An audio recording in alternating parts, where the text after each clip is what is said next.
क्या आपने कभी सोचा है कि ऐसा कौन सा क्षण रहा होगा जब देह को अपनी ही छाया से अलग होना पड़ा होगा? और क्या आपने कल्पना की है कि वो पीड़ा कैसी रही होगी जब स्वयं मर्यादा पुरुषोत्तम श्री राम को अपने हृदय का अंश को त्यागना पड़ा था अपने वचन रक्षा करने के लिए? इतिहास साक्षी है कि राम और लक्ष्मण केवल भाई नहीं थे, वे एक ही आत्मा के दो स्वर थे। जब लंका विजय के बाद अयोध्या में राम राज्य स्थापित हुआ और चारों ओर शांति, समृद्धि और धर्म की ध्वजा लहरा रही थी, तब भी नियति चुपचाप अपना जाल बुन रही थी। एक दिन काल स्वयं एक तपस्वी का रूप धारण करके प्रभु श्री राम के समक्ष उपस्थित हुए और उन्होंने प्रभु श्री राम से प्रतिज्ञा ले ली कि वो जब उनके साथ गोपनीय वार्ता करेंगे, अगर उसमें कोई बाधा डाले तो उसे मृत्यु दंड दिया जाए। प्रभु श्री राम ने धर्म के लिए वचन दे दिया और लक्ष्मण को द्वार पर प्रहरी बनाकर खड़ा कर दिया गया, जिन्हें आदेश मिला कि चाहे कुछ भी हो, किसी को भीतर न आने दिया जाए।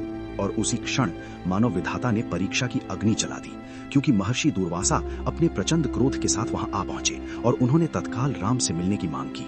जब लक्ष्मण ने विनम्रता से उन्हें रोका तो क्रोध से कांपती हुई उनकी वाणी ने संपूर्ण रघुकुल और अयोध्या को भस्म कर देने का शाप देने की चेतावनी दे दी। और तब लक्ष्मण के हृदय में ऐसा धर्म संकट उठा जिसे शब्दों में बांधना असंभव है, क्योंकि एक ओर राम का वचन था और दूसरी ओर प्रजा का जीवन था। और उस क्षण लक्ष्मण ने स्वयं को तौल लिया और समझ लिया कि यदि एक प्राण देकर असंख्य प्राणों की रक्षा हो सकती है तो वही सच्चा धर्म है। इसलिए उन्होंने मृत्यु को गले लगाते हुए द्वार खोल दिया और प्रतिज्ञा भंग हो गई। काल अंतर्ध्यान हो गए और राम के सामने अपनी ही प्रतिज्ञा का कठोर सत्य खड़ा था। जरा सोचिए उस पीड़ा को, जब एक भाई को दूसरे भाई के लिए न्याय और प्रेम के बीच चयन करना पड़ा। तब राम का हृदय टूट चुका था, परंतु धर्म की मर्यादा उनसे निर्णय मांग रही थी।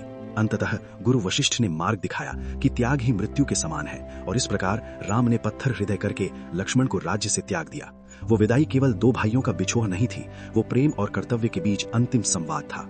उसके बाद लक्ष्मण ने अंतिम बार भ्राता प्रभु राम को गले लगाया और सरयू तट की ओर बढ़ गए, जहां उन्होंने समाधि लेकर अपने प्राणों को ब्रह्मांड में विलीन कर दिया। और तब प्रकट हुआ वो गूढ़ रहस्य कि लक्ष्मण कोई साधारण मानव नहीं, बल्कि स्वयं अनंत शेष के अवतार थे, और उनका जाना केवल अपने दिव्य स्वरूप में लौटना था। और जब छाया लौट गई तो देह ने भी समझ लिया कि अब उसका समय निकट है। और यही वो क्षण है जो हमें भीतर तक झकझोर देता है, क्योंकि ये कथा बताती है कि सच्चा प्रेम अधिकार नहीं, त्याग मांगता है, और सच्ची भक्ति साथ रहने में नहीं, बल्कि प्रियतम के वचन की रक्षा के लिए स्वयं को मिटा देने में है। तो मेरे मित्र, लक्ष्मण की ये कथा स्मरण रखना, क्योंकि इतिहास बदलते हैं, परंतु वे लोग जो स्वयं को अर्पित करके भी धर्म की ज्योति को बुझने नहीं देते। और यही इस अमर कथा का जीवन संदेश है कि कर्तव्य से बड़ा कोई प्रेम नहीं और मर्यादा से बड़ा कोई बल नहीं। आशा करता हूं आज की कहानी भी आपको पसंद आया है, इसीलिए कमेंट में लिखें जय श्री राम।